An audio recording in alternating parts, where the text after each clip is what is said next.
بسم اللہ الرحمن الرحیم۔ محترم ناظرین و سامعین، السلام علیکم ورحمۃ اللہ وبرکاتہ۔ بعض ملحدین کی طرف سے یہ سوال داغا جاتا ہے کہ قرآن پاک میں اللہ تبارک و تعالیٰ نے ڈائناسور کا ذکر کیوں نہیں کیا؟ کسی بھی دنیا کی مذہبی کتاب میں ڈائناسور کا ذکر نہیں ہے۔ حالانکہ قرآن پاک میں ڈائناسور کا ذکر ہے، اور قرآن پاک میں جتنے بھی وہ سوالات اٹھاتے ہیں ہر سوال کا جواب قرآن پاک میں موجود ہے۔ سورۃ النحل کی آیت نمبر 8 کے اندر یہاں پر اللہ تبارک و تعالیٰ نے اس آیت مبارکہ میں ایک لفظ استعمال کیا ہے، وَيَخْلُقُ مَا لَا تَعْلَمُونَ، کہ اللہ تبارک و تعالیٰ نے فرمایا ہم نے اور بھی ایسی مخلوقات پیدا کی ہیں جن کو تم نہیں جانتے۔ اب کون سی اللہ تبارک و تعالیٰ نے ایسی مخلوقات پیدا کی ہیں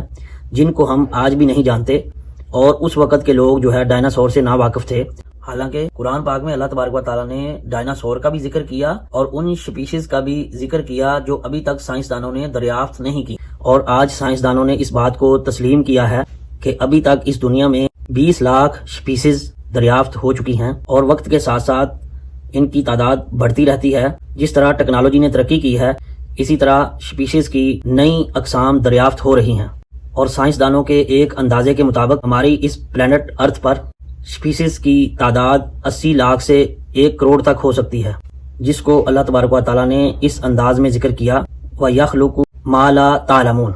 ہم نے ایسی مخلوقات کو پیدا کیا ہے جس کو تم نہیں جانتے۔ اصل میں اس اعتراض کی بنیاد اس غلط فہمی پر ہے کہ قرآن مجید کو انسائکلوپیڈیا آف نیچرل ہسٹری ہونا چاہیے، جبکہ قرآن پاک خود کو ہدی للناس کہتا ہے، یعنی کہ سادہ لفظوں میں قرآن پاک ہسٹری کی بک نہیں ہے، بلکہ قرآن پاک انسان کو اس دنیا میں آنے کا مقصد، اس کی اخلاقی تربیت اور اس کو آخرت کی تیاری کی ہدایات دیتا ہے۔ قرآن پاک میں اللہ تبارک و تعالیٰ نے جو باتیں فرمائی ہیں وہ ایمان کے ریلیٹڈ ہیں، نہ کہ ہسٹری کے ریلیٹڈ ہیں۔ اور ایک اور سوال وہ یہ کرتے ہیں کہ اللہ کے رسول صلی اللہ علیہ وسلم نے اپنی زندگی میں قرآن پاک کو جمع کیوں نہیں کیا؟ میرا دوسرا نقطہ یہ ہے کہ حضور صلی اللہ علیہ وآلہ وسلم نے اپنی زندگی میں قرآن مجید فرقان حمید کو کتابی شکل میں مرتب نہیں کروایا، حالانککہ ان کی زندگی کا واحد مقصد سنگل ہینڈڈ پرپز یہ تھا کہ اس کتاب کو بحفاظت مسلمانوں تک پہنچایا جائے۔ جب ان کی 8 جون 632 عیسوی کو رحلت ہوئی تو قرآن مجید فرقان حمید کئی صحابہ کو زبانی یاد تھا، تھوڑا سا ہڈیوں پر لکھا تھا، تھوڑا سا چمڑے پر لکھا ہوا تھا، اور حضرت عائشہ سے منسوب ایک روایت کے مطابق 10 سپارے حضرت ابو بکر کی بکری بھی کھا گئی۔ پھر حضرت عثمان کے دور میں اس کی کتابی شکل میں تدوین ہوئی، حجاج بن یوسف نے 8ویں صدی کے شروع میں آراب لگوائے۔ اب اگر انسانی عقل ناقص ہے تو کس طرح یہ کہا جا سکتا ہے کہ قرآن مجید اپنی اصل شکل میں محفوظ ہے؟ انہوں نے بالکل یہ جھوٹی بات کی ہے کہ قرآن پاک کو کتابی شکل دینا اللہ کے رسول صلی اللہ علیہ وسلم کی ذمہ داری تھی۔ قرآن پاک میں اللہ تبارک و تعالیٰ نے تو اس بات کی نفی کی ہے۔ سورۃ القیامہ کی آیت نمبر 17 کے اندر اللہ تبارک و تعالیٰ نے فرمایا ان علینا جمعہ وقرآنہ، اللہ تبارک و تعالیٰ نے فرمایا کہ اے پیغمبر